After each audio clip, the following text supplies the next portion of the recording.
Sun Tzu. El arte de la guerra. El arte de la guerra es el mejor libro de estrategia de todos los tiempos. Inspiró a Napoleón, Maquiavelo, Mao Zedong y muchas más figuras históricas.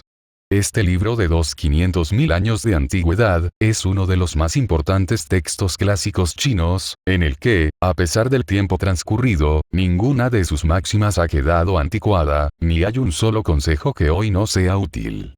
Pero la obra del general Sun Tzu no es únicamente un libro de práctica militar, sino un tratado que enseña la estrategia suprema de aplicar con sabiduría el conocimiento de la naturaleza humana en los momentos de confrontación. No es, por tanto, un libro sobre la guerra. Es una obra para comprender las raíces de un conflicto y buscar una solución. La mejor victoria es vencer sin combatir, nos dice Sun Tzu, y esa es la distinción entre el hombre prudente y el ignorante. Índice. Introducción. Sun Tzu y el arte de la guerra 1. Sobre la evaluación. 2. Sobre la iniciación de las acciones 3. Sobre las proposiciones de la victoria y la derrota 4. Sobre la medida en la disposición de los medios 5. Sobre la firmeza. 6. Sobre lo lleno y lo vacío 7.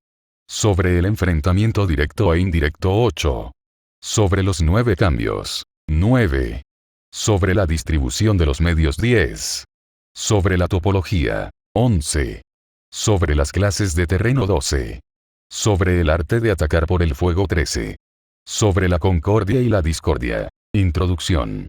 Sun Tzu, el arte de la guerra. Sun Tzu fue un general chino que vivió alrededor del siglo V a.C. La colección de ensayos sobre el arte de la guerra atribuida a Sun Tzu es el tratado más antiguo que se conoce sobre el tema. A pesar de su antigüedad, los consejos de Sun Tzu siguen manteniendo vigencia. El arte de la guerra es el mejor libro de estrategia de todos los tiempos. Inspiró a Napoleón, Maquiavelo, Mao Zedong y muchas más figuras históricas. Este libro de 2500 años de antigüedad, es uno de los más importantes textos clásicos chinos, en el que, a pesar del tiempo transcurrido, ninguna de sus máximas ha quedado anticuada, ni hay un solo consejo que hoy no sea útil. Pero la obra del general Sun Tzu no es únicamente un libro de práctica militar, sino un tratado que enseña la estrategia suprema de aplicar con sabiduría el conocimiento de la naturaleza humana en los momentos de confrontación. No es, por tanto, un libro sobre la guerra. Es una obra para comprender las raíces de un conflicto y buscar una solución. La mejor victoria es vencer sin combatir, nos dice Sun Tzu, y esa es la distinción entre el hombre prudente y el ignorante. La obra de Sun Tzu llegó por primera vez a Europa en el periodo anterior a la Revolución Francesa, en forma de una breve traducción realizada por el sacerdote jesuita J.J.M. Amiot. En las diversas traducciones que se han hecho desde entonces, se nombra ocasionalmente al autor como Sun Wu o Sun Tzu. El núcleo de la filosofía de Sun Tzu sobre la guerra descansa en estos dos principios. Todo el arte de la guerra se basa en el engaño. El supremo arte de la guerra es someter al enemigo sin luchar. Las ideas de Sun Tzu se extendieron por el resto de Asia hasta llegar a Japón. Los japoneses adoptaron rápidamente estas enseñanzas y, posiblemente, añadieron algunas de su propia cosecha. Hay constancia de que el principal libro japonés sobre el tema, el libro de los 5 anillos, está influido por la filosofía de Sun Tzu, ya que su autor, Miyamoto Musashi, estudió el tratado del arte de la guerra durante su formación como samurái. Habitualmente se hace referencia a las culturas orientales como culturas de estrategia, y no es pequeña la influencia de Sun Tzu en este desarrollo cultural.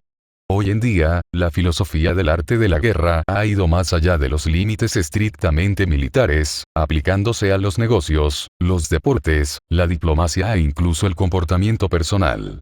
Por ejemplo, muchas frases clave de los manuales modernos de gestión de empresas, son prácticamente citas literales de la obra de Sun Tzu, cambiando, por ejemplo, ejército por empresa, o armamento por recursos, sin ir más lejos. Las ideas siguen siendo completamente válidas a pesar de los 25 siglos transcurridos desde que se escribieron. Capítulo 1. Sobre la evaluación. Sun Tzu dice, la guerra es de vital importancia para el Estado. Es el dominio de la vida o de la muerte, el camino hacia la supervivencia o la pérdida del imperio. Es forzoso manejarla bien. No reflexionar seriamente sobre todo lo que le concierne es dar prueba de una culpable indiferencia en lo que respecta a la conservación o pérdida de lo que nos es más querido. Y ello no debe ocurrir entre nosotros. Hay que valorarla en términos de 5 factores fundamentales, y hacer comparaciones entre diversas condiciones de los bandos rivales, con vistas a determinar el resultado de la guerra. El primero de estos factores es la doctrina. El segundo, el tiempo. El tercero, el terreno. El cuarto, el mando. Y el quinto, la disciplina. La doctrina significa aquello que hace que el pueblo esté en armonía con su gobernante, de modo que le siga donde sea, sin temer por sus vidas ni a correr cualquier peligro. El tiempo significa el yin y el yang, la noche y el día, el frío y el calor, días despejados o lluviosos, y el cambio de las estaciones. El terreno implica las distancias, y hace referencia a dónde es fácil o difícil desplazarse, y si es campo abierto o lugares estrechos, y esto influencia las posibilidades de supervivencia. El mando ha de tener como cualidades: sabiduría, sinceridad, benevolencia, coraje y disciplina. Por último, la disciplina ha de ser comprendida como la organización del ejército, las graduaciones y rangos entre los oficiales, la regulación de las rutas de suministros, y la provisión de material militar al ejército. Estos 5 factores fundamentales han de ser conocidos por cada general. Aquel que los domina, vence. Aquel que no, sale derrotado. Por lo tanto, al trazar los planes, han de compararse los siguientes 7 factores, valorando cada uno con el mayor cuidado. ¿Qué dirigente es más sabio y capaz? ¿Qué comandante posee el mayor talento? ¿Qué ejército obtiene ventajas de la naturaleza y el terreno? ¿En qué ejército se observan mejor las regulaciones y las instrucciones? ¿Qué tropas son más fuertes? ¿Qué ejército tiene oficiales y tropas mejor entrenadas? ¿Qué ejército administra recompensas y castigos de forma más justa? Mediante el estudio de estos 7 factores, seré capaz de adivinar cuál de los 2 bandos saldrá victorioso y cuál será derrotado. El general que siga mi consejo, es seguro que vencerá. Ese general ha de ser mantenido al mando. Aquel que ignore mi consejo, ciertamente será derrotado. Ese debe ser destituido. Tras prestar atención a mi consejo y planes, el general debe crear una situación que contribuya a su cumplimiento. Por situación quiero decir que debe tomar en consideración la situación del campo, y actuar de acuerdo con lo que le es ventajoso. El arte de la guerra se basa en el engaño. Por lo tanto, cuando es capaz de atacar, ha de aparentar incapacidad. Cuando las tropas se mueven, aparentar inactividad. Si está cerca del enemigo, ha de hacerle creer que está lejos. Si está lejos, aparentar que se está cerca. Poner cebos para atraer al enemigo. Golpear al enemigo cuando está desordenado. Prepararse contra él cuando está seguro en todas partes. Evitarle durante un tiempo cuando es más fuerte. Si tu oponente tiene un temperamento colérico, intenta irritarle. Si es arrogante, trata de fomentar su egoísmo. Si las tropas enemigas se hallan bien preparadas tras una reorganización, intenta desordenarlas. Si están unidas, siembra la disensión entre sus filas. Ataca al enemigo cuando no está preparado, y aparece cuando no te espera.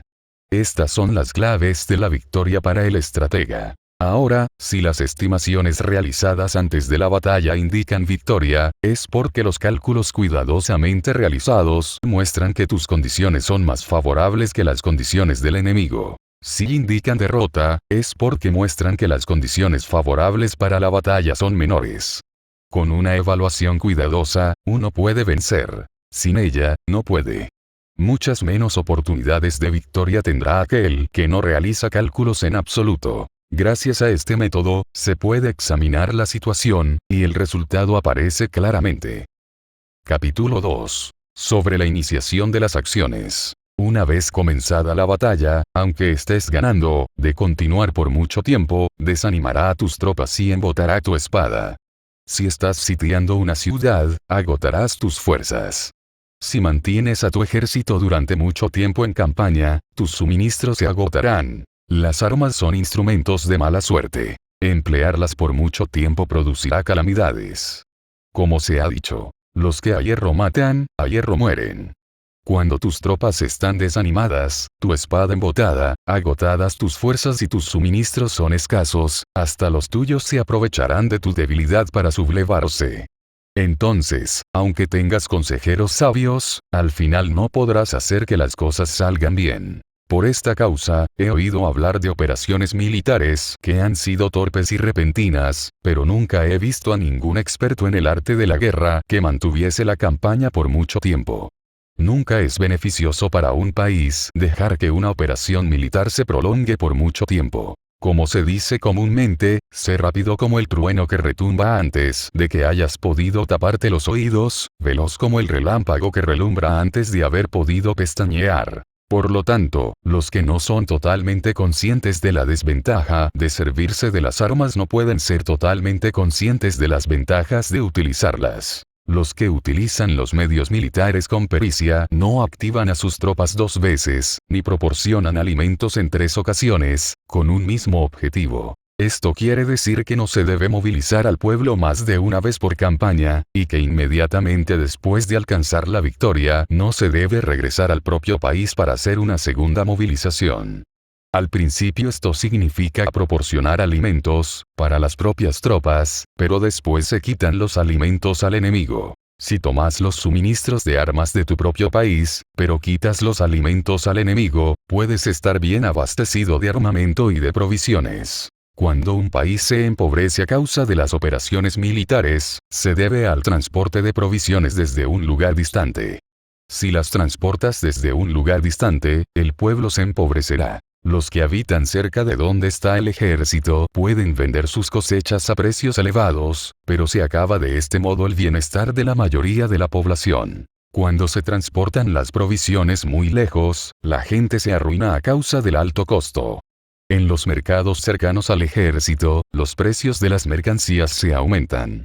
Por lo tanto, las largas campañas militares constituyen una lacra para el país. Cuando se agotan los recursos, los impuestos se recaudan bajo presión. Cuando el poder y los recursos se han agotado, se arruina el propio país. Se priva al pueblo de gran parte de su presupuesto, mientras que los gastos del gobierno para armamento se elevan. Los habitantes constituyen la base de un país, los alimentos son la felicidad del pueblo. El príncipe debe respetar este hecho y ser sobrio y austero en sus gastos públicos. En consecuencia, un general inteligente lucha por desproveer al enemigo de sus alimentos. Cada porción de alimentos tomados al enemigo equivale a 20 que te suministras a ti mismo. Así pues, lo que arrasa al enemigo es la imprudencia, y la motivación de los tuyos en asumir los beneficios de los adversarios. Cuando recompenses a tus hombres con los beneficios que ostentaban los adversarios los harás luchar por propia iniciativa, y así podrás tomar el poder y la influencia que tenía el enemigo. Es por esto por lo que se dice que donde hay grandes recompensas hay hombres valientes. Por consiguiente, en una batalla de carros, recompensa primero al que tome al menos 10 carros. Si recompensas a todo el mundo, no habrá suficiente para todos, así pues, ofrece una recompensa a un soldado para animar a todos los demás.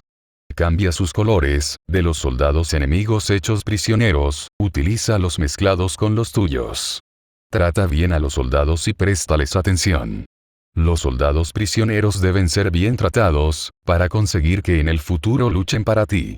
A esto se llama vencer al adversario e incrementar por añadidura tus propias fuerzas. Si utilizas al enemigo para derrotar al enemigo, serás poderoso en cualquier lugar a donde vayas. Así pues, lo más importante en una operación militar es la victoria y no la persistencia. Esta última no es beneficiosa. Un ejército es como el fuego. Si no lo apagas, se consumirá por sí mismo. Por lo tanto, sabemos que el que está a la cabeza del ejército está a cargo de las vidas de los habitantes y de la seguridad de la nación. Capítulo 3. Sobre las proposiciones de la victoria y la derrota. Como regla general, es mejor conservar a un enemigo intacto que destruirlo. Capturar a sus soldados para conquistarlos y dominas a sus jefes. Un general decía: practica las artes marciales, calcula la fuerza de tus adversarios, haz que pierdan su ánimo y dirección, de manera que aunque el ejército enemigo esté intacto sea inservible. Esto es ganar sin violencia. Si destruyes al ejército enemigo y matas a sus generales, asaltas sus defensas disparando, reúnes a una muchedumbre y usurpas un territorio, todo esto es ganar por la fuerza. Por esto, los que ganan todas las batallas no son realmente profesionales. Los que consiguen que se rindan impotentes los ejércitos ajenos sin luchar son los mejores maestros del arte de la guerra. Los guerreros superiores atacan mientras los enemigos están proyectando sus planes. Luego deshacen sus alianzas. Por eso, un gran emperador decía, el que lucha por la victoria frente a espadas desnudas no es un buen general. La peor táctica es atacar a una ciudad. Asediar, acorralar a una ciudad solo se lleva a cabo como último recurso. Emplea no menos de 3 meses en preparar tus artefactos y otros 3 para coordinar los recursos para tu asedio. Nunca se debe atacar por cólera y con prisas. Es aconsejable tomarse tiempo en la planificación y coordinación del plan. Por lo tanto, un verdadero maestro de las artes marciales vence a otras fuerzas enemigas sin batalla, conquista otras ciudades sin asediarlas y destruye a otros ejércitos sin emplear mucho tiempo. Un maestro experto en las artes marciales deshace los planes de los enemigos, estropea sus relaciones y alianzas, le corta los suministros o bloquea su camino, venciendo mediante estas tácticas sin necesidad de luchar. Es imprescindible luchar contra todas las facciones enemigas para obtener una victoria completa, de manera que su ejército no quede acuartelado y el beneficio sea total. Esta es la ley del asedio estratégico. La victoria completa se produce cuando el ejército no lucha, la ciudad no es asediada, la destrucción no se prolonga durante mucho tiempo, y en cada caso el enemigo es vencido por el empleo de la estrategia. Así pues, la regla de la utilización de la fuerza es la siguiente. Si tus fuerzas son 10 veces superiores a las del adversario, rodéalo. Si son 5 veces superiores, atácalo. Si son 2 veces superiores, divídelo. Si tus fuerzas son iguales en número, lucha si te es posible. Si tus fuerzas son inferiores, mantente continuamente en guardia, pues el más pequeño fallo te acarrearía las peores consecuencias. Trata de mantenerte al abrigo y evita en lo posible un enfrentamiento abierto con él. La prudencia y la firmeza de un pequeño número de personas pueden llegar a cansar y a dominar incluso a numerosos ejércitos. Este consejo se aplica en los casos en que todos los factores son equivalentes. Si tus fuerzas están en orden mientras que las suyas están inmersas en el caos, si tú y tus fuerzas están con ánimo y ellos desmoralizados, entonces, aunque sean más numerosos, puedes entrar en batalla. Si tus soldados, tus fuerzas, tu estrategia y tu valor son menores que las de tu adversario, entonces debes retirarte y buscar una salida. En consecuencia, si el bando más pequeño es obstinado, cae prisionero del bando más grande. Esto quiere decir que si un pequeño ejército no hace una valoración adecuada de su poder y se atreve a enemistarse con una gran potencia, por mucho que su defensa sea firme, inevitablemente se convertirá en conquistado. Si no puedes ser fuerte, pero tampoco sabes ser débil, serás derrotado. Los generales son servidores del pueblo. Cuando su servicio es completo, el pueblo es fuerte. Cuando su servicio es defectuoso, el pueblo es débil. Así pues, existen 3 maneras en las que un príncipe lleva al ejército al desastre. Cuando un príncipe, ignorando los hechos, ordena avanzar a sus ejércitos o retirarse cuando no deben hacerlo. A esto se le llama inmovilizar al ejército. Cuando un príncipe ignora los asuntos militares, pero comparte en pie de igualdad el mando del ejército, los soldados acaban confusos. Cuando el príncipe ignora cómo llevar a cabo las maniobras militares, pero comparte por igual su dirección, los soldados están vacilantes. Una vez que los ejércitos están confusos y vacilantes, empiezan los problemas procedentes de los adversarios. A esto se le llama perder la victoria por trastornar el aspecto militar. Si intentas utilizar los métodos de un gobierno civil para dirigir una operación militar, la operación será confusa. Triunfan aquellos que saben cuándo luchar y cuándo no. Saben discernir cuándo utilizar muchas o pocas tropas. Tienen tropas cuyos rangos superiores e inferiores tienen el mismo objetivo. Se enfrentan con preparativos enemigos desprevenidos. Tienen generales competentes y no limitados por sus gobiernos civiles. Estas 5 son las maneras de conocer al futuro vencedor. Hablar de que el príncipe sea el que da las órdenes en todo es como el general solicitarle permiso al príncipe para poder apagar un fuego. para cuando sea autorizado, ya no quedan sino cenizas. Si conoces a los demás y te conoces a ti mismo, ni en 100 batallas correrás peligro. Si no conoces a los demás, pero te conoces a ti mismo, perderás una batalla y ganarás otra. Si no conoces a los demás ni te conoces a ti mismo, correrás peligro en cada batalla. Capítulo 4. Sobre la medida en la disposición de los medios. Antiguamente, los guerreros expertos se hacían a sí mismos invencibles en primer lugar, y después aguardaban para descubrir la vulnerabilidad de sus adversarios. Hacerte invencible significa conocerte a ti mismo. Aguardar para descubrir la vulnerabilidad del adversario significa conocer a los demás. La invencibilidad está en uno mismo, la vulnerabilidad en el adversario. Por esto, los guerreros expertos pueden ser invencibles, pero no pueden hacer que sus adversarios sean vulnerables. Si los adversarios no tienen orden de batalla sobre el que informarse, ni negligencias o fallos de los que aprovecharse, ¿cómo puedes vencerlos aunque estén bien pertrechados?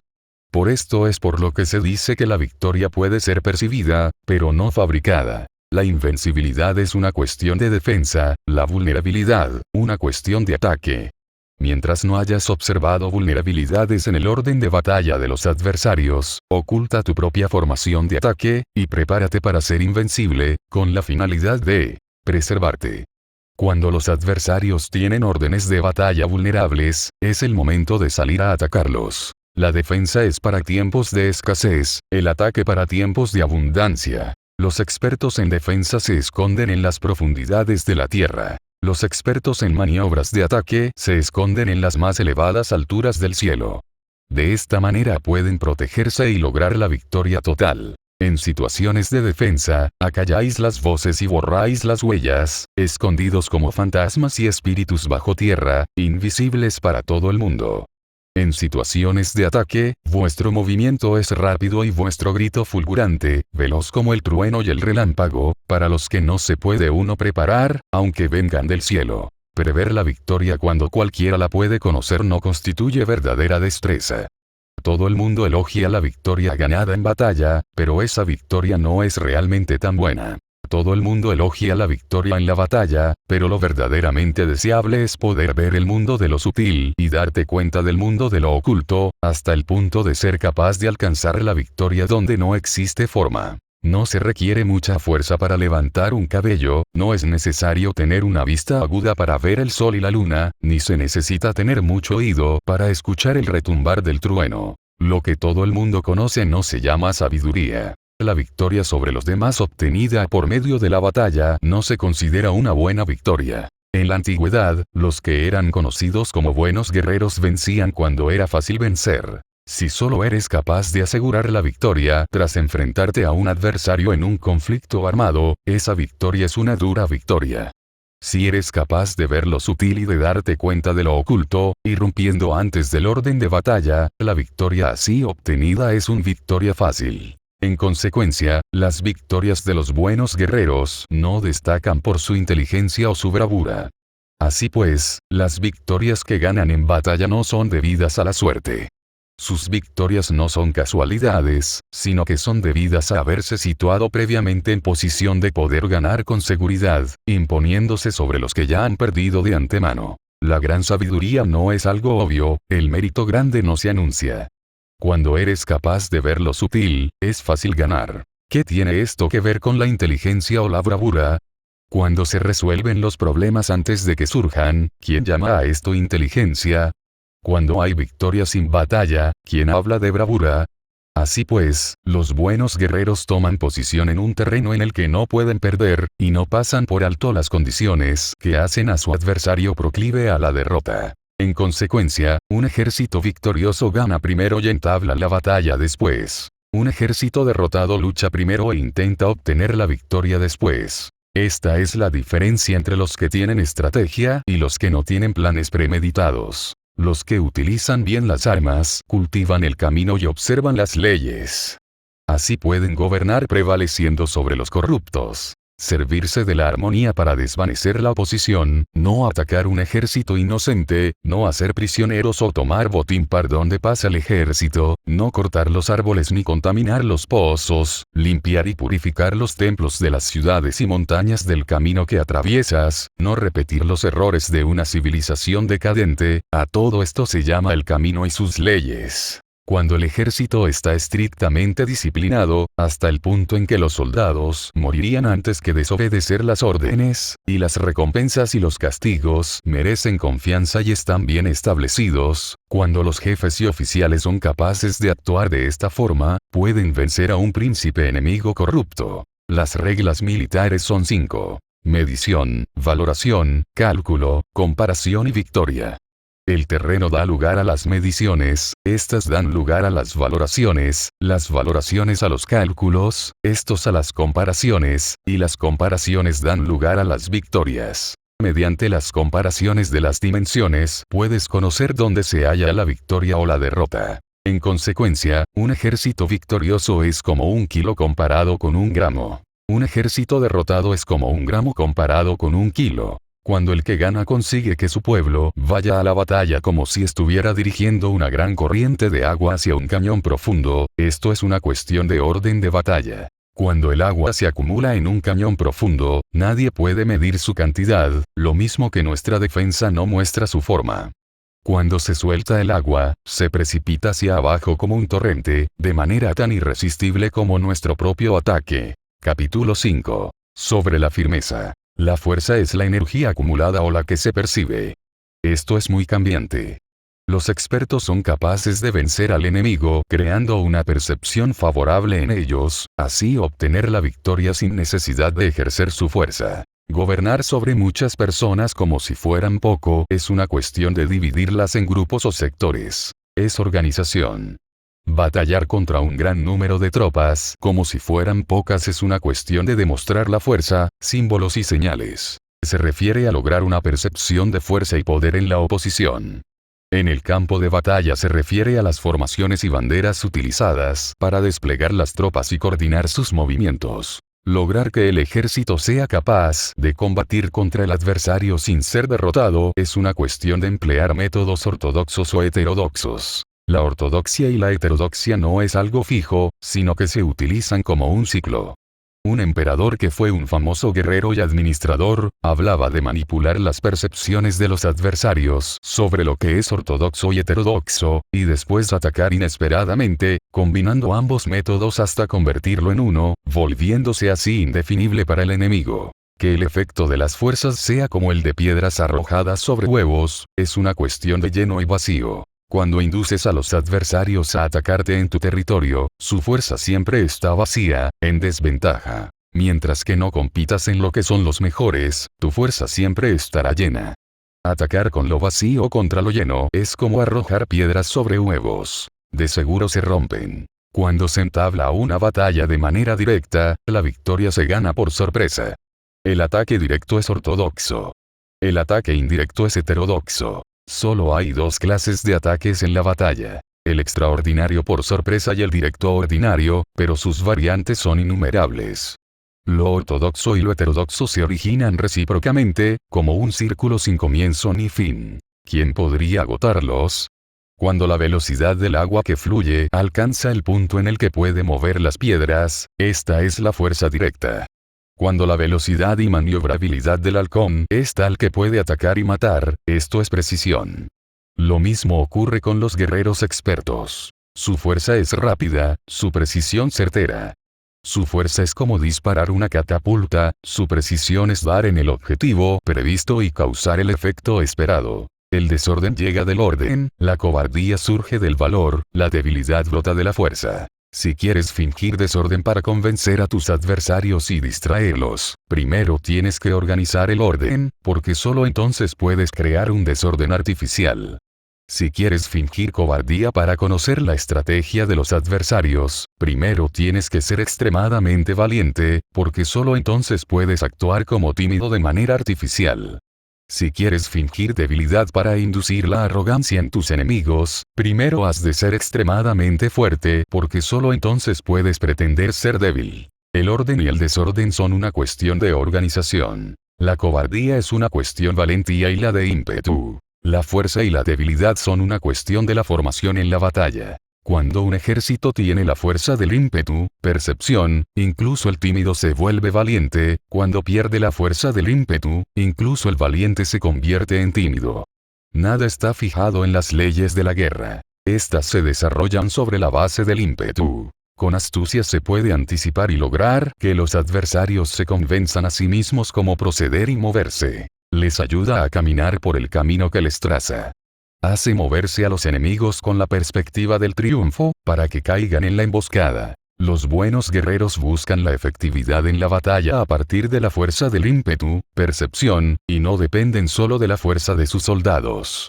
Son capaces de escoger a la mejor gente, desplegarlos adecuadamente y dejar que la fuerza del ímpetu logre sus objetivos. Cuando hay entusiasmo, convicción, orden, organización, recursos, compromiso de los soldados, tienes la fuerza del ímpetu, y el tímido es valeroso. Así es posible asignar a los soldados por sus capacidades, habilidades y encomendarle deberes y responsabilidades adecuadas. El valiente puede luchar, el cuidadoso puede hacer de centinela, y el inteligente puede estudiar, analizar y comunicar. Cada cual es útil. Hacer que los soldados luchen permitiendo que la fuerza del ímpetu haga su trabajo es como hacer rodar rocas. Las rocas permanecen inmóviles cuando están en un lugar plano, pero ruedan en un plano inclinado. Se quedan fijas cuando son cuadradas, pero giran si son redondas. Por lo tanto, cuando se conduce a los hombres a la batalla con astucia, el impulso es como rocas redondas que se precipitan montaña abajo. Esta es la fuerza que produce la victoria. Capítulo 6. Sobre lo lleno y lo vacío. Los que anticipan, se preparan y llegan primero al campo de batalla y esperan al adversario están en posición descansada. Los que llegan los últimos al campo de batalla, los que improvisan y entablan la lucha quedan agotados. Los buenos guerreros hacen que los adversarios vengan a ellos, y de ningún modo se dejan atraer fuera de su fortaleza. Si haces que los adversarios vengan a ti para combatir, su fuerza estará siempre vacía. Si no sales a combatir, tu fuerza estará siempre llena. Este es el arte de vaciar a los demás y de llenarte a ti mismo. Lo que impulsa a los adversarios a venir hacia ti por propia decisión es la perspectiva de ganar. Lo que desanima a los adversarios de ir hacia ti es la probabilidad de sufrir daños. Cuando los adversarios están en posición favorable, debes cansarlos. Cuando están bien alimentados, cortar los suministros. Cuando están descansando, hacer que se pongan en movimiento. Ataca inesperadamente, haciendo que los adversarios se agoten corriendo para salvar sus vidas. Interrumpe sus provisiones, arrasa sus campos y corta sus vías de aprovisionamiento. Aparece en lugares críticos y ataca donde menos se lo esperen, haciendo que tengan que acudir al rescate. Aparece donde no puedan ir, se dirige hacia donde menos se lo esperen. Para desplazarte cientos de kilómetros sin cansancio, atraviesa tierras despobladas. Atacar un espacio abierto no significa solo un espacio en el que el enemigo no tiene defensa. Mientras su defensa no sea estricta, el lugar no esté bien guardado, los enemigos se desperdigarán ante ti, como si estuvieras atravesando un territorio despoblado. Para tomar infaliblemente lo que atacas, ataca donde no haya defensa. Para mantener una defensa infaliblemente segura, defiende donde no haya ataque. Así, en el caso de los que son expertos en el ataque, sus enemigos no saben por dónde atacar. Cuando se cumplen las instrucciones, las personas son sinceramente leales y comprometidas, los planes y preparativos para la defensa implantados con firmeza. Siendo tan sutil y reservado que no se revelan las estrategias de ninguna forma, y los adversarios se sienten inseguros, y su inteligencia no les sirve para nada. Sé extremadamente sutil, discreto, hasta el punto de no tener forma. Sé completamente misterioso y confidencial, hasta el punto de ser silencioso. De esta manera podrás dirigir el destino de tus adversarios. Para avanzar sin encontrar resistencia, arremete por sus puntos débiles. Para retirarte de manera esquiva, sé más rápido que ellos. Las situaciones militares se basan en la velocidad. Llega como el viento, muévete como el relámpago, y los adversarios no podrán vencerte. Por lo tanto, cuando quieras entrar en batalla, incluso si el adversario está atrincherado en una posición defensiva, no podrá evitar luchar si atacas en el lugar en el que debe acudir irremediablemente al rescate. Cuando no quieras entrar en batalla, incluso si trazas una línea en el terreno que quieres conservar, el adversario no puede combatir contigo porque le das una falsa pista. Esto significa que cuando los adversarios llegan para atacarte, no luchas con ellos, sino que estableces un cambio estratégico para confundirlos y llenarlos de incertidumbre. Por consiguiente, cuando induces a otros a efectuar una formación, mientras que tú mismo permaneces sin forma, estás concentrado, mientras que tu adversario está dividido. Haz que los adversarios vean como extraordinario lo que es ordinario para ti.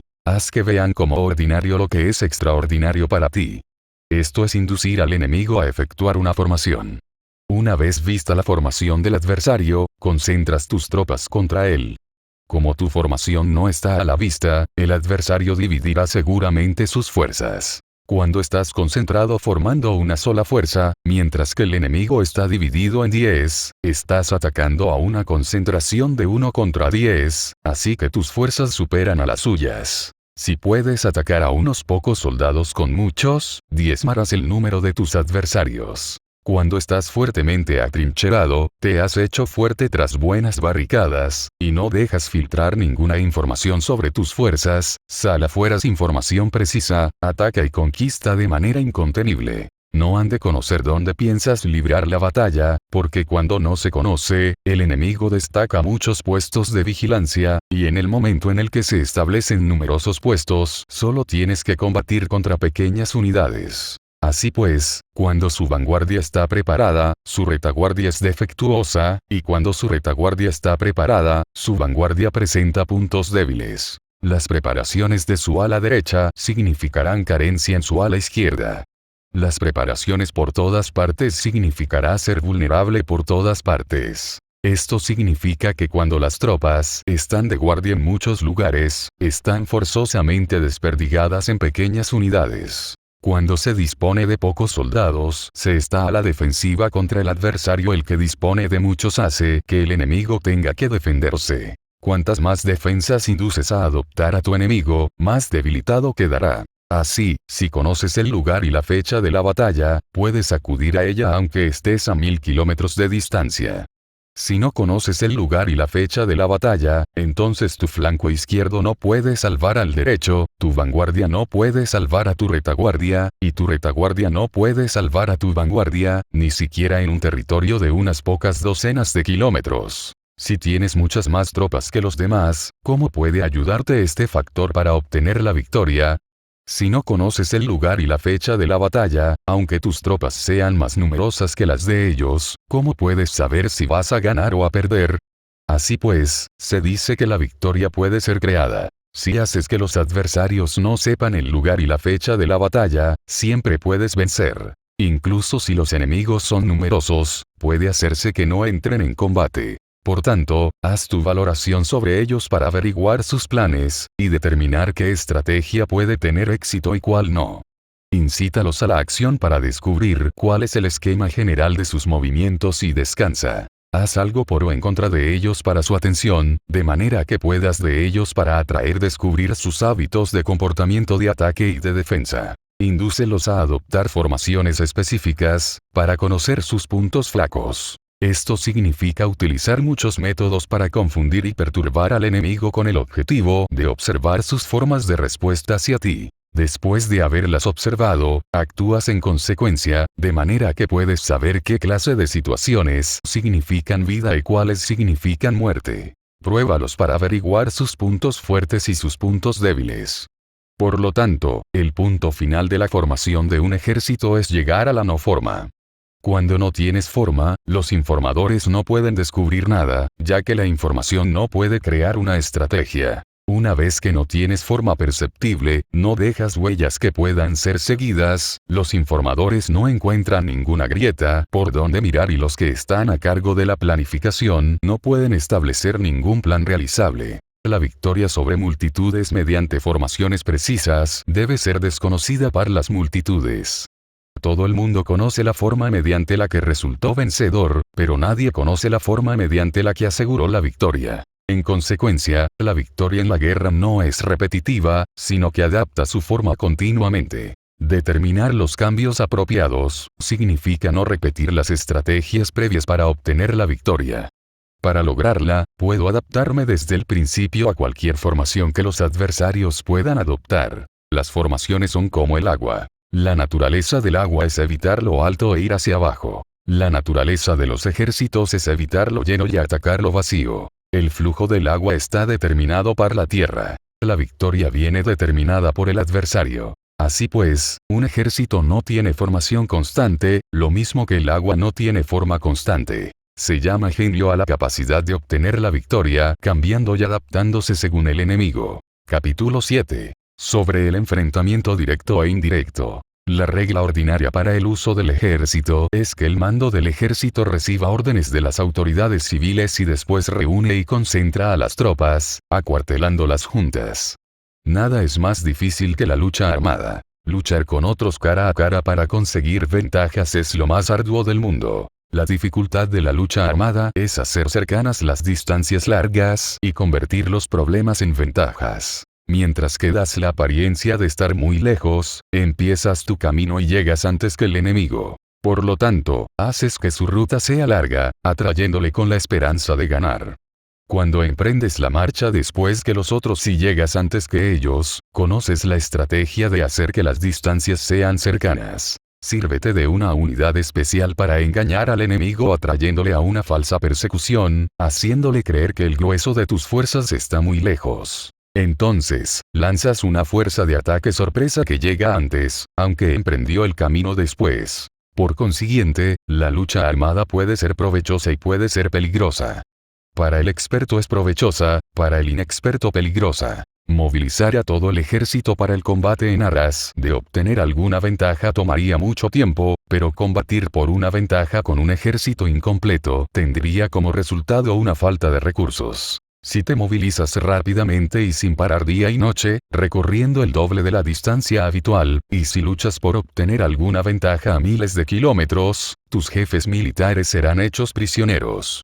Los soldados que sean fuertes llegarán allí primero, los más cansados llegarán después, como regla general, solo lo conseguirá 1 de cada 10. Cuando la ruta es larga las tropas se cansan. Si han gastado su fuerza en la movilización, llegan agotadas mientras que sus adversarios están frescos. Así pues, es seguro que serán atacadas. Combatir por una ventaja a 50 kilómetros de distancia frustrará los planes del mando, y, como regla general, solo la mitad de los soldados lo harán. Si se combate por obtener una ventaja a 30 kilómetros de distancia, solo 2 de cada 3 soldados los recorrerán. Así pues, un ejército perece si no está equipado, si no tiene provisiones o si no tiene dinero. Estas 3 cosas son necesarias. No puedes combatir para ganar con un ejército no equipado, o sin provisiones, lo que el dinero facilita. Por tanto, si ignoras los planes de tus rivales, no puedes hacer alianzas precisas.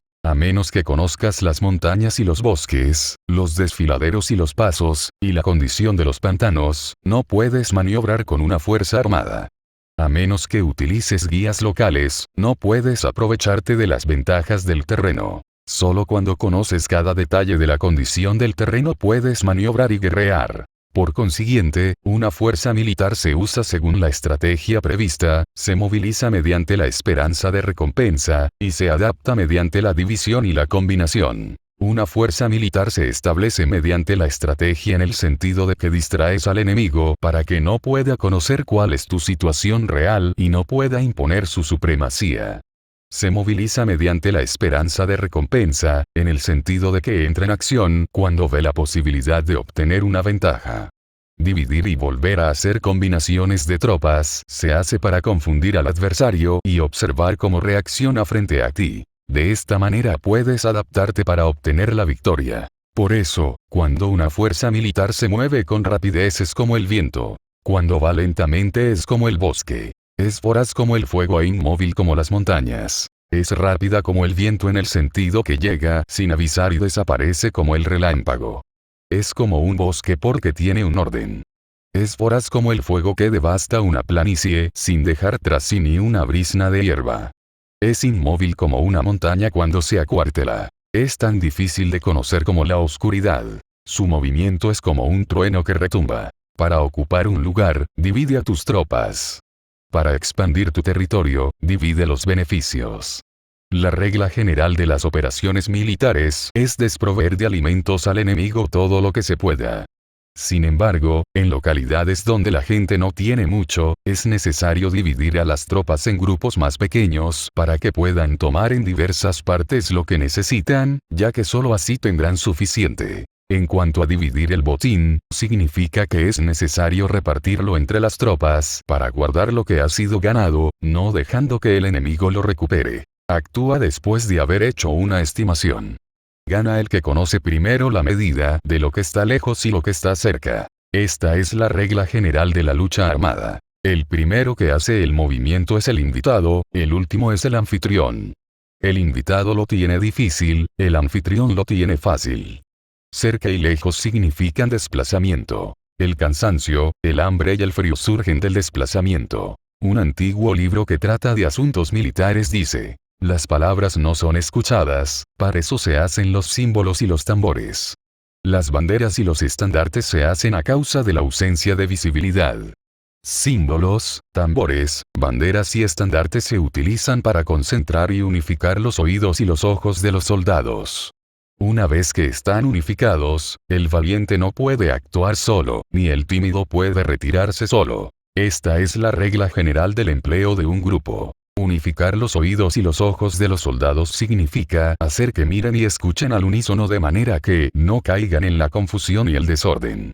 Las señales se utilizan para indicar direcciones e impedir que los individuos vayan a donde se les antoje. Así pues, en batallas nocturnas, utiliza fuegos y tambores, y en batallas diurnas sírvete de banderas y estandartes, para manipular los oídos y los ojos de los soldados. Utiliza muchas señales para confundir las percepciones del enemigo y hacerle temer tu temible poder militar. De esta forma, haces desaparecer la energía de sus ejércitos y desmoralizas a sus generales. En primer lugar, has de ser capaz de mantenerte firme en tu propio corazón. Solo entonces puedes desmoralizar a los generales enemigos. Por esto, la tradición afirma que los habitantes de otros tiempos tenían la firmeza para desmoralizar, y la antigua ley de los que conducían carros de combate decía que cuando la mente original es firme, la energía fresca es victoriosa. De este modo, la energía de la mañana está llena de ardor, la del mediodía decae y la energía de la noche se retira. En consecuencia, los expertos en el manejo de las armas prefieren la energía entusiasta, atacan la decadente y la que se bate en retirada. Son ellos los que dominan la energía. Cualquier débil en el mundo se dispone a combatir en un minuto si se siente animado, pero cuando se trata realmente de tomar las armas y de entrar en batalla, es poseído por la energía. Cuando esta energía se desvanece, se detendrá, estará asustado y se arrepentirá de haber comenzado.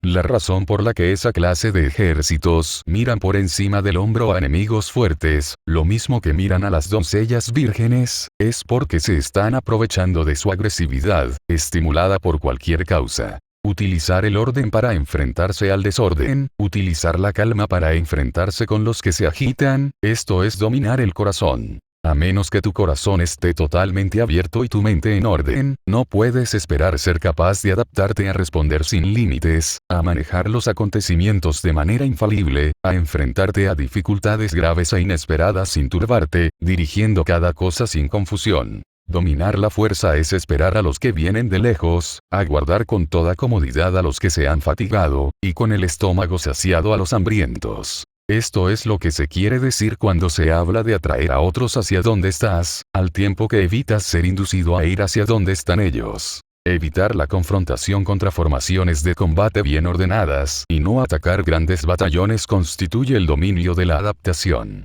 Por tanto, la regla general de las operaciones militares es no enfrentarse a una gran montaña ni oponerse al enemigo de espaldas a esta. Esto significa que si los adversarios están en un terreno elevado, no debes atacarles cuesta arriba, y que cuando efectúan una carga cuesta abajo, no debes hacerles frente. No persigas a los enemigos cuando finjan una retirada, ni ataques tropas expertas. Si los adversarios huyen de repente antes de agotar su energía, seguramente hay emboscadas esperándote para atacar a tus tropas. En este caso, debes retener a tus oficiales para que no se lancen en su persecución. No consumas la comida de sus soldados. Si el enemigo abandona de repente sus provisiones, estas han de ser probadas antes de ser comidas, por si están envenenadas. No detengas a ningún ejército que esté en camino a su país. Bajo estas circunstancias, un adversario luchará hasta la muerte. Hay que dejarle una salida a un ejército rodeado. Muéstrales una manera de salvar la vida para que no estén dispuestos a luchar hasta la muerte, y así podrás aprovecharte para atacarles. No presiones a un enemigo desesperado. Un animal agotado seguirá luchando, pues esa es la ley de la naturaleza. Estas son las leyes de las operaciones militares. Capítulo 8. Sobre los 9 cambios. Por lo general, las operaciones militares están bajo el del gobernante civil para dirigir al ejército. El general no debe levantar su campamento en un terreno difícil. Deja que se establezcan relaciones diplomáticas en las fronteras. No permanezcas en un territorio árido ni aislado. Cuando te halles en un terreno cerrado, prepara alguna estrategia y muévete. Cuando te halles en un terreno mortal, lucha. Terreno cerrado significa que existen lugares escarpados que te rodean por todas partes, de manera que el enemigo tiene movilidad, que puede llegar e irse con libertad, pero a ti te es difícil salir y volver. Cada ruta debe ser estudiada para que sea la mejor. Hay rutas que no debes usar, ejércitos que no han de ser atacados, ciudades que no deben ser rodeadas, terrenos sobre los que no se debe combatir, y órdenes de gobernantes civiles que no deben ser obedecidas. En consecuencia, los generales que conocen las variables posibles para aprovecharse del terreno saben cómo manejar las fuerzas armadas. Si los generales no saben cómo adaptarse de manera ventajosa, aunque conozcan la condición del terreno, no pueden aprovecharse de él. Si están al mando de ejércitos, pero ignoran las artes de la total adaptabilidad, aunque conozcan el objetivo a lograr, no pueden hacer que los soldados luchen por él. Si eres capaz de ajustar la campaña a cambiar conforme al ímpetu de las fuerzas, entonces la ventaja no cambia, y los únicos que son perjudicados son los enemigos. Por esta razón, no existe una estructura permanente. Si puedes comprender totalmente este principio, puedes hacer que los soldados actúen en la mejor forma posible. Por lo tanto, las consideraciones de la persona inteligente siempre incluyen el analizar objetivamente el beneficio y el daño. Cuando considera el beneficio, su acción se expande. Cuando considera el daño, sus problemas pueden resolverse. El beneficio y el daño son interdependientes, y los sabios los tienen en cuenta. Por ello, lo que retiene a los adversarios es el daño, lo que les mantiene ocupados es la acción, y lo que les motiva es el beneficio. Cansa a los enemigos manteniéndolos ocupados y no dejándoles respirar. Pero antes de lograrlo, tienes que realizar previamente tu propia labor. Esa labor consiste en desarrollar un ejército fuerte, un pueblo próspero, una sociedad armoniosa y una manera ordenada de vivir. Así pues, la norma general de las operaciones militares consiste en no contar con que el enemigo no acuda, sino confiar en tener los medios de enfrentarte a él. No contar con que el adversario no ataque, sino confiar en poseer lo que no puede ser atacado. Si puedes recordar siempre el peligro cuando estás a salvo y el caos en tiempos de orden, permanece atento al peligro y al caos mientras no tengan todavía forma, y evítalos antes de que se presenten. Esta es la mejor estrategia de todas. Por esto, existen 5 rasgos que son peligrosos en los generales. Los que están dispuestos a morir, pueden perder la vida. Los que quieren preservar la vida, pueden ser hechos prisioneros. Los que son dados a los apasionamientos irracionales, pueden ser ridiculizados. Los que son muy puritanos, pueden ser deshonrados. Los que son compasivos, pueden ser turbados. Si te presentas en un lugar que con toda seguridad los enemigos se precipitarán a defender, las personas compasivas se apresurarán invariablemente a rescatar a sus habitantes, causándose a sí mismos problemas y cansancio. Estos son 5 rasgos que constituyen defectos en los generales y que son desastrosos para las operaciones militares. Los buenos generales son de otra manera. Se comprometen hasta la muerte, pero no se aferran a la esperanza de sobrevivir. Actúan de acuerdo con los acontecimientos, en forma racional y realista, sin dejarse llevar por las emociones ni estar sujetos a quedar confundidos. Cuando ven una buena oportunidad, son como tigres, en caso contrario cierran sus puertas. Su acción y su no acción son cuestiones de estrategia, y no pueden ser complacidos ni enfadados. Capítulo 9. Sobre la distribución de los medios. Las maniobras militares son el resultado de los planes y las estrategias en la manera más ventajosa para ganar. Determinan la movilidad y efectividad de las tropas. Si vas a colocar tu ejército en posición de observar al enemigo, atraviesa rápido las montañas y vigílalos desde un valle. Considera el efecto de la luz y mantente en la posición más elevada del valle.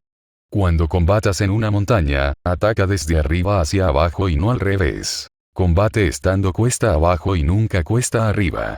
Evita que el agua divida tus fuerzas, aléjate de las condiciones desfavorables lo antes que te sea posible. No te enfrentes a los enemigos dentro del agua. Es conveniente dejar que pasen la mitad de sus tropas y en ese momento dividirlas y atacarlas. No te sitúes río abajo. No camines en contra de la corriente, ni en contra del viento. Si acampas en la ribera de un río, tus ejércitos pueden ser sorprendidos de noche, empujados a ahogarse o se les puede colocar veneno en la corriente.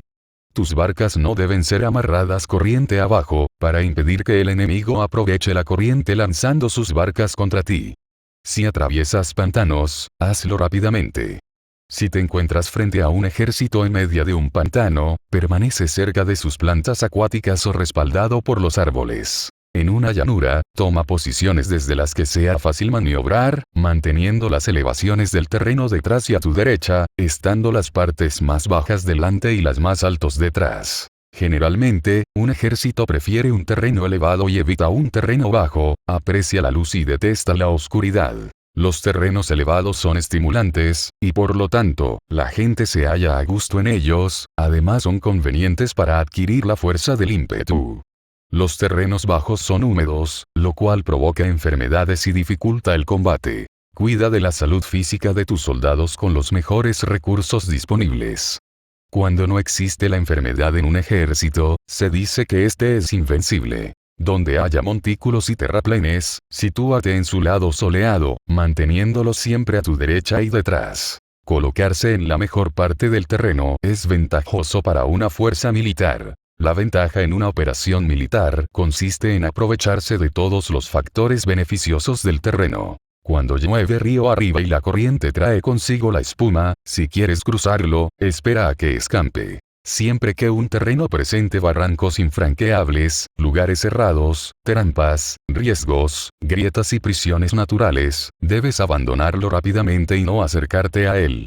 En lo que a mí concierne, siempre me mantengo alejado de estos accidentes del terreno, de manera que los adversarios estén más cerca que yo de ellos. Doy la cara a estos accidentes, de manera que queden a espaldas del enemigo. Entonces estás en situación ventajosa, y él tiene condiciones desfavorables. Cuando un ejército se está desplazando, si atraviesa territorios montañosos con muchas corrientes de agua y pozos, o pantanos cubiertos de juncos, o bosques vírgenes llenos de árboles y vegetación, es imprescindible escudriñarlos totalmente y con cuidado, ya que estos lugares ayudan a las emboscadas y a los espías. Es esencial bajar del caballo y escudriñar el terreno, por si existen tropas escondidas para tenderte una emboscada. También podría ser que hubiera espías al acecho, observándote y escuchando tus instrucciones y movimientos. Cuando el enemigo está cerca, pero permanece en calma, quiere decir que se halla en una posición fuerte. Cuando está lejos pero intenta provocar hostilidades, quiere que avances. Si, además, su posición es accesible, eso quiere decir que le es favorable. Si un adversario no conserva la posición que le es favorable por las condiciones del terreno y se sitúa en otro lugar conveniente, debe ser porque existe alguna ventaja táctica para obrar de esta manera. Si se mueven los árboles, es que el enemigo se está acercando. Si hay obstáculos entre los matorrales, es que has tomado un mal camino. La idea de poner muchos obstáculos entre la maleza es hacerte pensar que existen tropas emboscadas escondidas en medio de ella. Si los pájaros alzan el vuelo, hay tropas emboscadas en el lugar. Si los animales están asustados, existen tropas atacantes. Si se elevan columnas de polvo altas y espesas, hay carros que se están acercando. Si son bajas y anchas, se acercan soldados a pie. Humaredas esparcidas significan que se está cortando leña.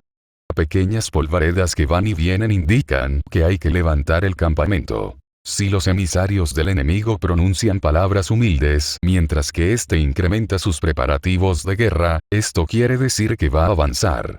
Cuando se pronuncian palabras altisonantes y se avanza ostentosamente, es señal de que el enemigo se va a retirar. Si sus emisarios vienen con palabras humildes, envía espías para observar al enemigo y comprobarás que está aumentando sus preparativos de guerra. Cuando los carros ligeros salen en primer lugar y se sitúan en los flancos, están estableciendo un frente de batalla. Si los emisarios llegan pidiendo la paz sin firmar un tratado, significa que están tramando algún complot. Si el enemigo dispone rápidamente a sus carros en filas de combate, es que está esperando refuerzos. No se precipitarán para un encuentro ordinario si no entienden que les ayudará, o debe haber una fuerza que se halla a distancia y que es esperada en un determinado momento para unir sus tropas y atacarte.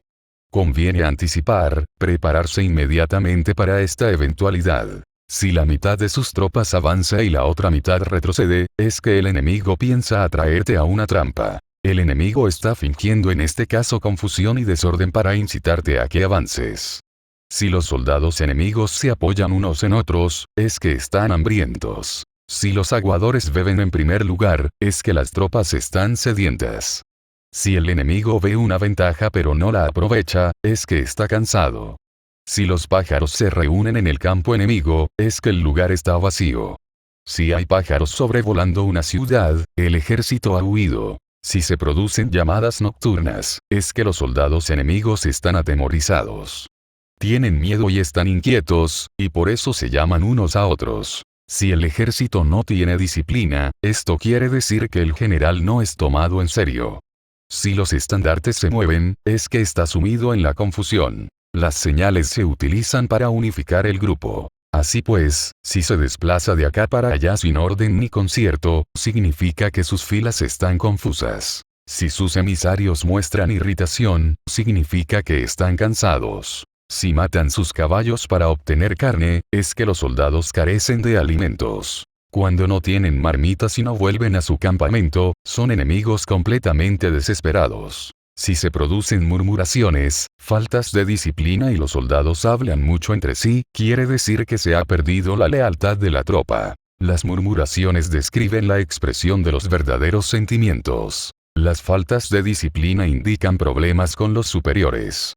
Cuando el mando ha perdido la lealtad de las tropas, los soldados se hablan con franqueza entre sí sobre los problemas con sus superiores. Si se otorgan numerosas recompensas, es que el enemigo se halla en un callejón sin salida. Cuando se ordenan demasiados castigos, es que el enemigo está desesperado. Cuando la fuerza de su ímpetu está agotada, otorgan constantes recompensas para tener contentos a los soldados, para evitar que se rebelen en masa. Cuando los soldados están tan agotados que no pueden cumplir las órdenes, son castigados una y otra vez para restablecer la autoridad. Ser violento al principio y terminar después, temiendo a los propios soldados es el colmo de la ineptitud. Los emisarios que acuden con actitud conciliatoria indican que el enemigo quiere una tregua. Si las tropas enemigas se enfrentan a ti con ardor, pero demoran el momento de entrar en combate sin abandonar no obstante el terreno, has de observarlos cuidadosamente. Están preparando un ataque por sorpresa. En asuntos militares, no es necesariamente más beneficioso ser superior en fuerzas, solo evitar actuar con violencia innecesaria. Es suficiente con consolidar tu poder, hacer estimaciones sobre el enemigo y conseguir reunir tropas. Eso es todo. El enemigo que actúa aisladamente, que carece de estrategia y que toma a la ligera a sus adversarios, inevitablemente acabará siendo derrotado. Si tu plan no contiene una estrategia de retirada o posterior al ataque, sino que confías exclusivamente en la fuerza de tus soldados, y tomas a la ligera a tus adversarios sin valorar su condición, con toda seguridad caerás prisionero. Si se castiga a los soldados antes de haber conseguido que sean leales al mando, no obedecerán, y si no obedecen, serán difíciles de emplear. Tampoco podrán ser empleados si no se lleva a cabo ningún castigo, incluso después de haber obtenido su lealtad. Cuando existe un sentimiento subterráneo de aprecio y confianza, y los corazones de los soldados están ya vinculados al mando, si se relaja la disciplina, los soldados se volverán arrogantes y será imposible emplearlos. Por lo tanto, dirígelos mediante el arte civilizado y unifícalos mediante las artes marciales. Esto significa una victoria continua. Arte civilizado significa humanidad, y artes marciales significan reglamentos. Mándalos con humanidad y benevolencia, unifícalos de manera estricta y firme. Cuando la benevolencia y la firmeza son evidentes, es posible estar seguro de la victoria. Cuando las órdenes se dan de manera clara, sencilla y consecuente a las tropas, éstas las aceptan. Cuando las órdenes son confusas, contradictorias y cambiantes, las tropas no las aceptan o no las entienden. Cuando las órdenes son razonables, justas, sencillas, claras y consecuentes, existe una satisfacción recíproca entre el líder y el grupo. Capítulo 10. Sobre la topología. Algunos terrenos son fáciles, otros difíciles, algunos neutros, otros estrechos, accidentados o abiertos. Cuando el terreno sea accesible, sé el primero en establecer tu posición, eligiendo las alturas soleadas. Una posición que sea adecuada para transportar los suministros. Así tendrás ventaja cuando libres la batalla. Cuando estés en un terreno difícil de salir, estás limitado. En este terreno, si tu enemigo no está preparado, puedes vencer si sigues adelante, pero si el enemigo está preparado y sigues adelante, tendrás muchas dificultades para volver de nuevo a él, lo cual jugará en contra tuya. Cuando es un terreno desfavorable para ambos bandos, se dice que es un terreno neutro. En un terreno neutro, incluso si el adversario te ofrece una ventaja, no te aproveches de ella. Retírate, induciendo a salir a la mitad de las tropas enemigas, y entonces cae sobre él aprovechándote de esta condición favorable. En un terreno estrecho, si eres el primero en llegar, debes ocuparlo totalmente y esperar al adversario. Si él llega antes, no lo persigas y bloquea los desfiladeros. Persíguelo solo si no los bloquea. En terreno accidentado, si eres el primero en llegar, debes ocupar sus puntos altos y soleados y esperar al adversario. Si éste los ha ocupado antes, retírate y no lo persigas. En un terreno abierto, la fuerza del ímpetu se encuentra igualada, y es difícil provocarle a combatir de manera desventajosa para él. Entender estas 6 clases de terreno es la responsabilidad principal del general, y es imprescindible considerarlos. Estas son las configuraciones del terreno. Los generales que las ignoran salen derrotados. Así pues, entre las tropas están las que huyen, las que se retraen, las que se derrumban, las que se rebelan y las que son derrotadas. Ninguna de estas circunstancias constituyen desastres naturales, sino que son debidas a los errores de los generales. Las tropas que tienen el mismo ímpetu, pero que atacan en proporción de 1 contra 10, salen derrotadas. Los que tienen tropas fuertes pero cuyos oficiales son débiles, quedan retraídos. Los que tienen soldados débiles al mando de oficiales fuertes, se verán en apuros. Cuando los oficiales superiores están encolerizados y son violentos, y se enfrentan al enemigo por su cuenta y por despecho, y cuando los generales ignoran sus capacidades, el ejército se desmoronará. Como norma general, para poder vencer al enemigo, todo el mando militar debe tener una sola intención y todas las fuerzas militares deben cooperar. Cuando los generales son débiles y carecen de autoridad, cuando las órdenes no son claras, cuando oficiales y soldados no tienen solidez y las formaciones son anárquicas, se produce revuelta. Los generales que son derrotados son aquellos que son incapaces de calibrar a los adversarios, entran en combate con fuerzas superiores en número mejor equipadas, y no seleccionan a sus tropas según los niveles de preparación de las mismas. Si empleas soldados sin seleccionar a los preparados de los no preparados, a los arrojados y a los timoratos, te estás buscando tu propia derrota. Estas son las 6 maneras de ser derrotado. La comprensión de estas situaciones es la responsabilidad suprema de los generales y deben ser consideradas. La primera es no calibrar el número de fuerzas. La segunda, la ausencia de un sistema claro de recompensas y castigos. La tercera, la insuficiencia de entrenamiento. La cuarta es la pasión irracional. La quinta es la ineficacia de la ley del orden. Y la sexta es el fallo de no seleccionar a los soldados fuertes y resueltos. La configuración del terreno puede ser un apoyo para el ejército. Para los jefes militares, el curso de la acción adecuada es calibrar al adversario para asegurar la victoria y calcular los riesgos y las distancias. Salen vencedores los que libran batallas conociendo estos elementos. Salen derrotados los que luchan ignorándolos. Por lo tanto, cuando las leyes de la guerra señalan una victoria segura es claramente apropiado entablar batalla, incluso si el gobierno ha dado órdenes de no atacar.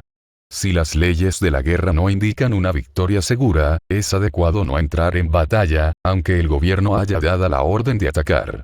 De este modo se avanza sin pretender la gloria, se ordena la retirada sin evitar la responsabilidad, con el único propósito de proteger a la población y en beneficio también del gobierno. Así se rinde un servicio valioso a la nación. Avanzar y retirarse en contra de las órdenes del gobierno no se hace por interés personal, sino para salvaguardar las vidas de la población y en auténtico beneficio del gobierno.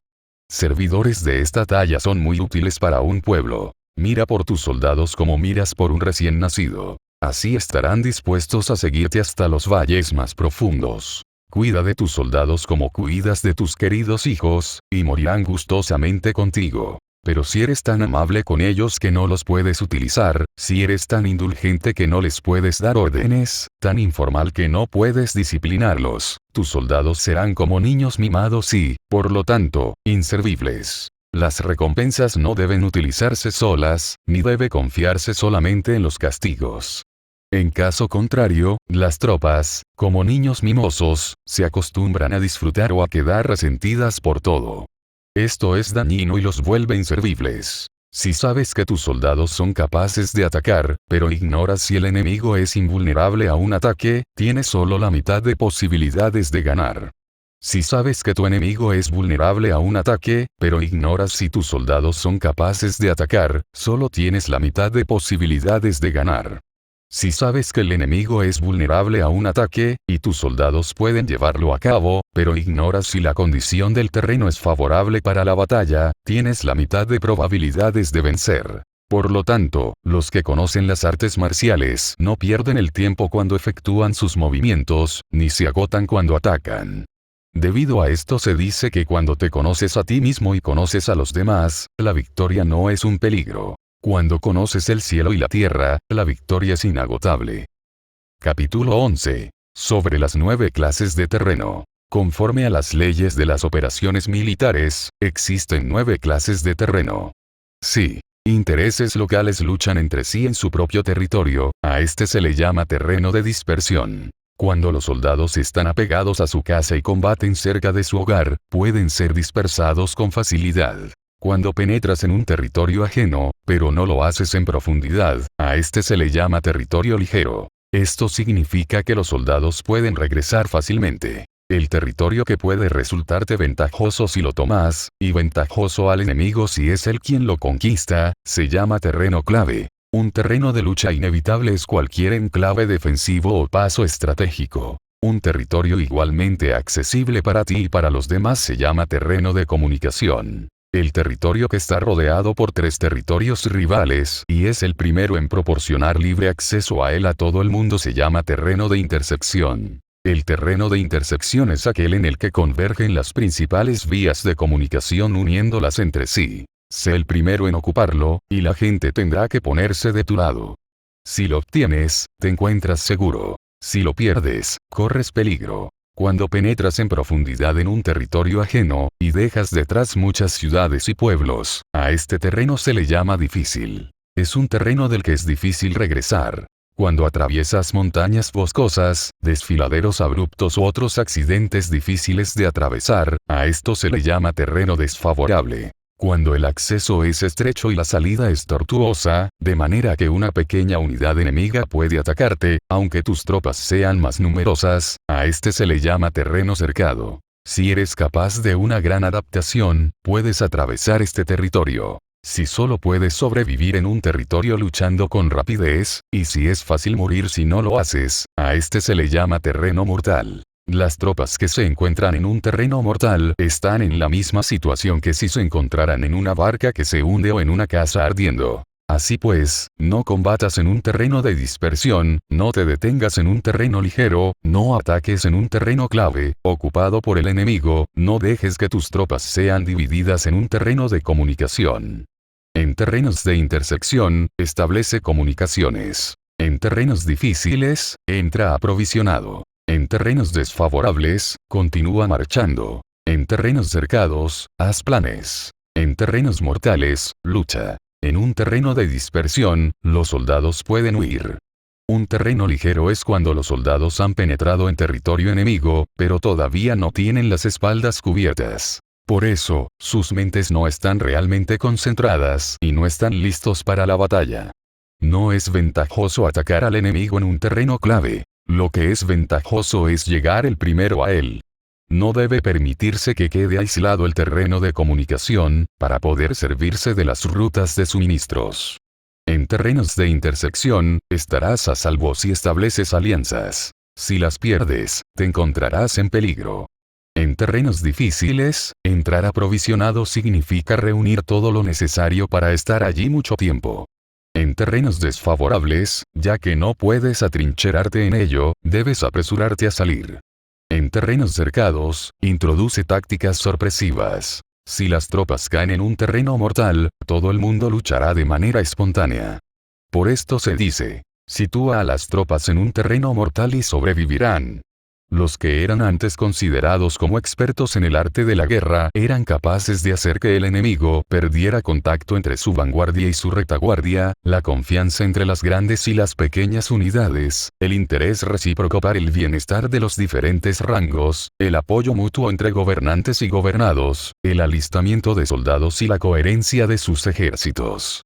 Estos expertos entraban en acción cuando les era ventajoso, y se retenían en caso contrario. Introducían cambios para confundir al enemigo, atacándolos aquí y allá, aterrorizándolos y sembrando en ellos la confusión, de tal manera que no les daban tiempo para hacer planes. Se podría preguntar cómo enfrentarse a fuerzas enemigas numerosas y bien organizadas que se dirigen hacia ti.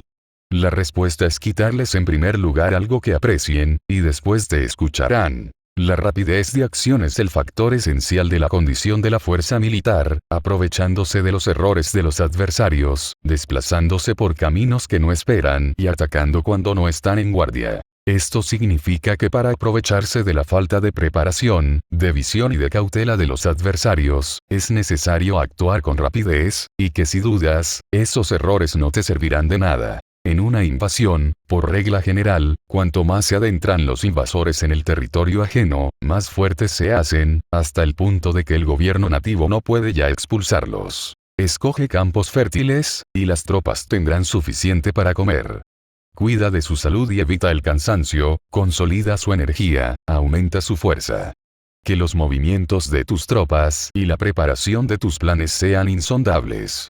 Consolida la energía más entusiasta de tus tropas, ahorra las fuerzas sobrantes, mantén en secreto tus formaciones y tus planes, permaneciendo insondable para los enemigos, y espera a que se produzca un punto vulnerable para avanzar. Sitúa a tus tropas en un punto que no tenga salida, de manera que tengan que morir antes de poder escapar.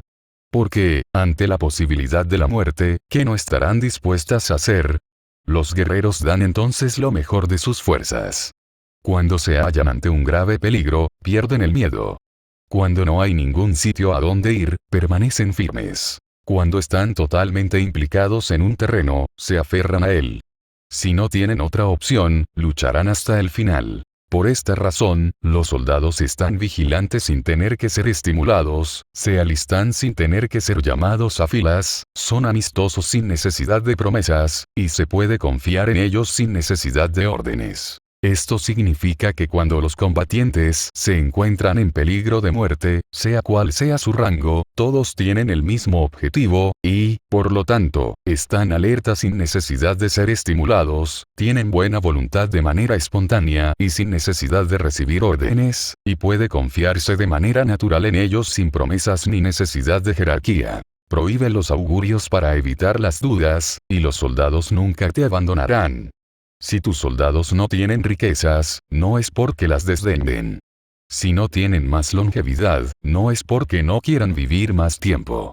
El día en que se da la orden de marcha, los soldados lloran. Así pues, una operación militar preparada con pericia debe ser como una serpiente veloz que contraataca con su cola cuando alguien le ataca por la cabeza, contraataca con la cabeza cuando alguien le ataca por la cola y contraataca con cabeza y cola cuando alguien le ataca por el medio. Esta imagen representa el método de una línea de batalla que responde velozmente cuando es atacada. Un manual de 8 formaciones clásicas de batalla dice: haz del frente la retaguardia, haz de la retaguardia el frente, con 4 cabezas y 8 colas. Haz que la cabeza esté en todas partes, y cuando el enemigo arremeta por el centro, cabeza y cola acudirán al rescate. Puede preguntarse la cuestión de si es posible hacer que una fuerza militar sea como una serpiente rápida. La respuesta es afirmativa. Incluso las personas que se tienen antipatía, encontrándose en el mismo barco, se ayudarán entre sí en caso de peligro de zozobrar. Es la fuerza de la situación la que hace que esto suceda. Por esto, no basta con depositar la confianza en caballos atados y ruedas fijadas. Se atan los caballos para formar una línea de combate estable, y se fijan las ruedas para hacer que los carros no se puedan mover. Pero aún así, esto no es suficientemente seguro ni se puede confiar en ello. Es necesario permitir que haya variantes a los cambios que se hacen, poniendo a los soldados en situaciones mortales, de manera que combatan de forma espontánea y se ayuden unos a otros codo con codo. Este es el camino de la seguridad y de la obtención de una victoria cierta. La mejor organización es hacer que se exprese el valor y mantenerlo constante. Tener éxito tanto con tropas débiles como con tropas aguerridas se basa en la configuración de las circunstancias. Si obtienes la ventaja del terreno, puedes vencer a los adversarios, incluso con tropas ligeras y débiles. ¿Cuánto más te sería posible si tienes tropas poderosas y aguerridas? Lo que hace posible la victoria a ambas clases de tropas es las circunstancias del terreno. Por lo tanto, los expertos en operaciones militares logran la cooperación de la tropa, de tal manera que dirigir un grupo es como dirigir a un solo individuo que no tiene más que una sola opción. Corresponde al general ser tranquilo, reservado, justo y metódico. Sus planes son tranquilos y absolutamente secretos para que nadie pueda descubrirlos. Su mando es justo y metódico, así que nadie se atreve a tomarlo a la ligera. Puede mantener a sus soldados sin información y en completa ignorancia de sus planes. Cambia sus acciones y revisa sus planes, de manera que nadie pueda reconocerlos. Cambia de lugar su emplazamiento y se desplaza por caminos sinuosos, de manera que nadie pueda anticiparse. Puedes ganar cuando nadie puede entender en ningún momento cuáles son tus intenciones. Dice un gran hombre: el principal engaño que se valora en las operaciones militares no se dirige solo a los enemigos, sino que empieza por las propias tropas, para hacer que le sigan a uno sin saber a dónde van. Cuando un general fija una meta a sus tropas, es como el que sube a un lugar elevado y después retira la escalera. Cuando un general se adentra muy en el interior del territorio enemigo, está poniendo a prueba todo su potencial. Ha hecho quemar las naves a sus tropas y destruir sus casas. Así las conduce como un rebaño y todos ignoran hacia dónde se encaminan. Incumbe a los generales reunir a los ejércitos y ponerlos en situaciones peligrosas.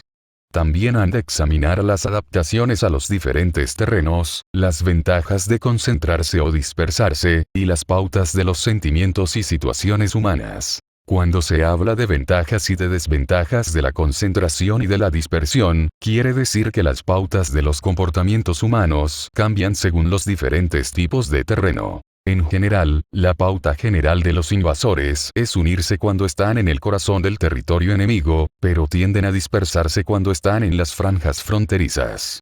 Cuando dejas tu territorio y atraviesas la frontera en una operación militar, te hallas en un terreno aislado. Cuando es accesible desde todos los puntos, es un terreno de comunicación. Cuando te adentras en profundidad, estás en un terreno difícil. Cuando penetras poco, estás en un terreno ligero. Cuando a tus espaldas se hallen espesuras infranqueables y delante pasajes estrechos, estás en un terreno cercado. Cuando no haya ningún sitio a donde ir, se trata de un terreno mortal. Así pues, en un terreno de dispersión, yo unificaría las mentes de los soldados. En un terreno ligero, las mantendría en contacto. En un terreno clave, les haría apresurarse para tomarlo. En un terreno de intersección, prestaría atención a la defensa. En un terreno de comunicación, establecería sólidas alianzas. En un terreno difícil, aseguraría suministros continuados. En un terreno desfavorable, urgiría a mis tropas a salir rápidamente de él.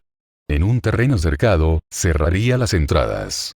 En un terreno mortal, indicaría a mis tropas que no existe ninguna posibilidad de sobrevivir.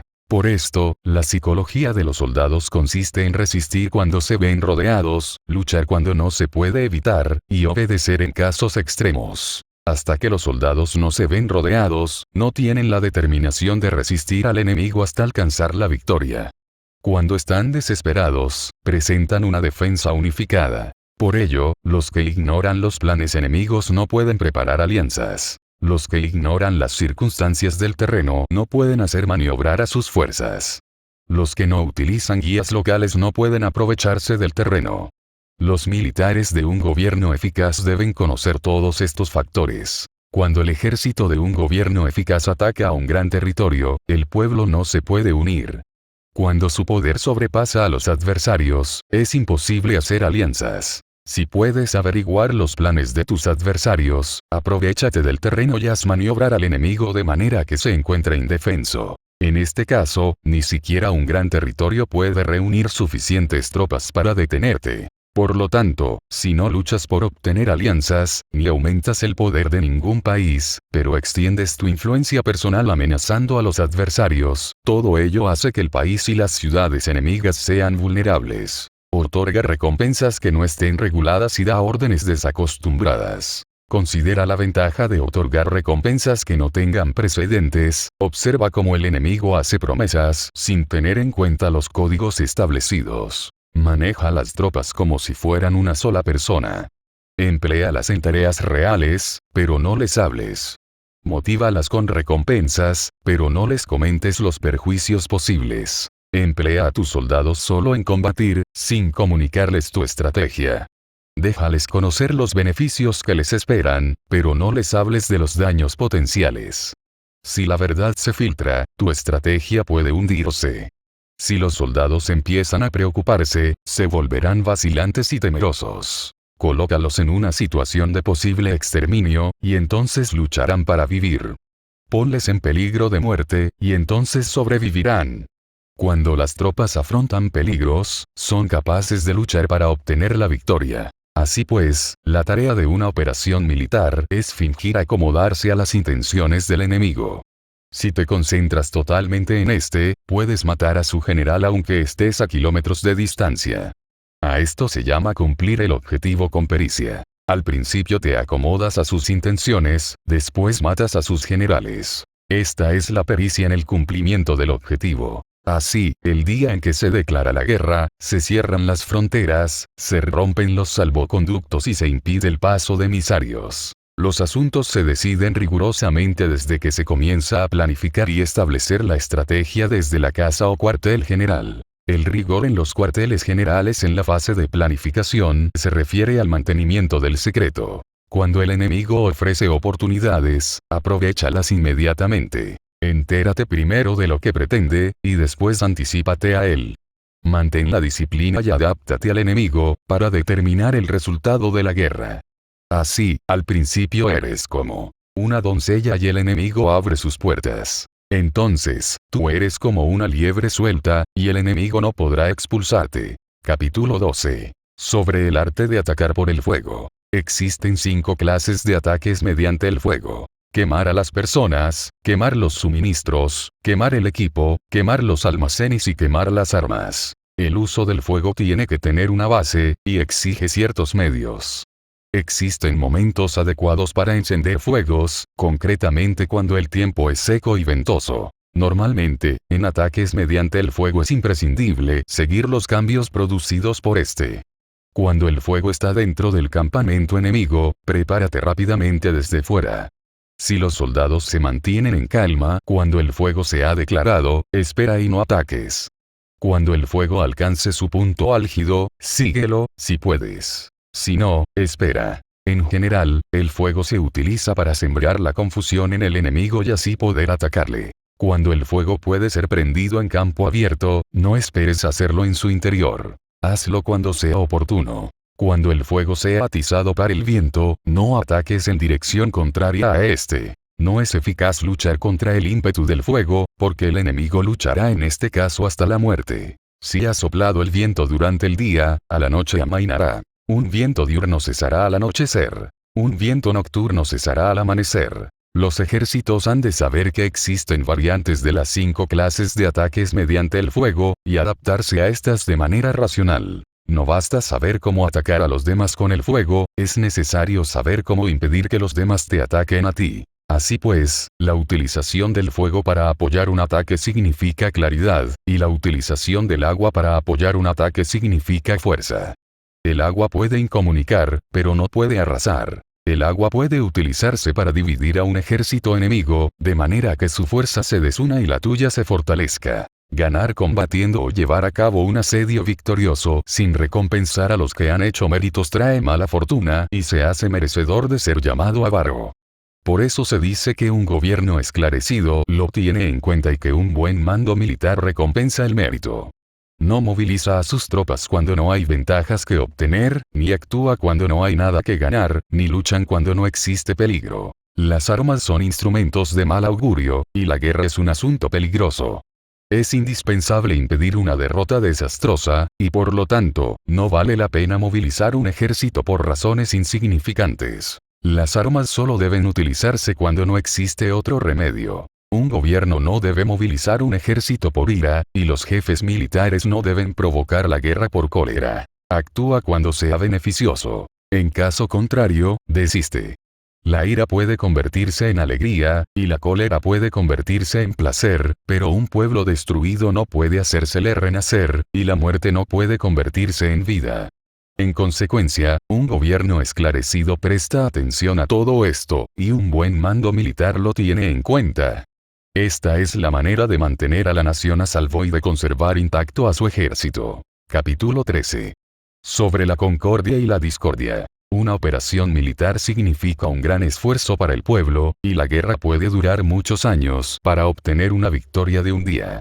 Así pues, fallar en conocer la situación de los adversarios por economizar en aprobar gastos para investigar y estudiar a la oposición es extremadamente inhumano, y no es típico de un buen jefe militar, de un consejero de gobierno, ni de un gobernante victorioso.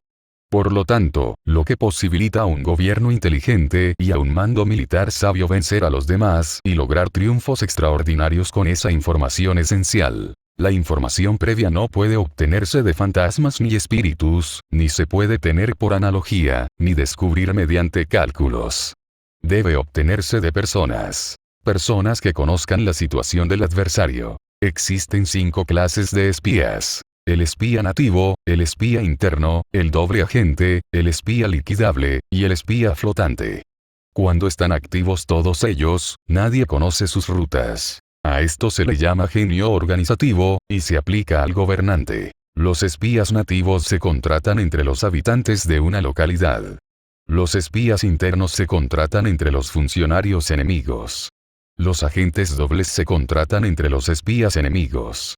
Los espías liquidables transmiten falsos datos a los espías enemigos.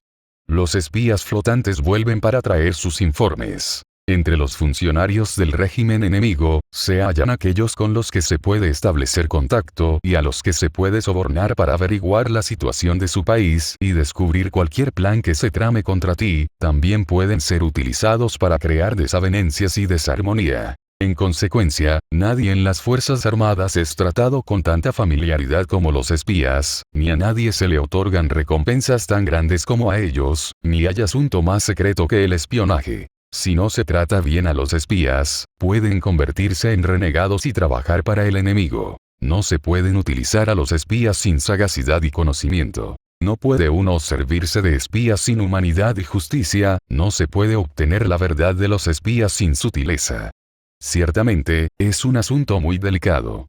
Los espías son útiles en todas partes. Cada asunto requiere un conocimiento previo. Si algún asunto de espionaje es divulgado antes de que el espía haya informado, este y el que lo haya divulgado deben eliminarse. Siempre que quieras atacar a un ejército, asediar una ciudad o atacar a una persona, has de conocer previamente la identidad de los generales que la defienden, de sus aliados, sus visitantes, sus centinelas y de sus criados. Así pues, haz que tus espías averigüen todo sobre ellos. Siempre que vayas a atacar y a combatir, debes conocer primero los talentos de los servidores del enemigo, y así puedes enfrentarte a ellos según sus capacidades. Debes buscar agentes enemigos que hayan venido a espiarte, sobornarlos e inducirlos a pasarse a tu lado, para poder utilizarlos como agentes dobles.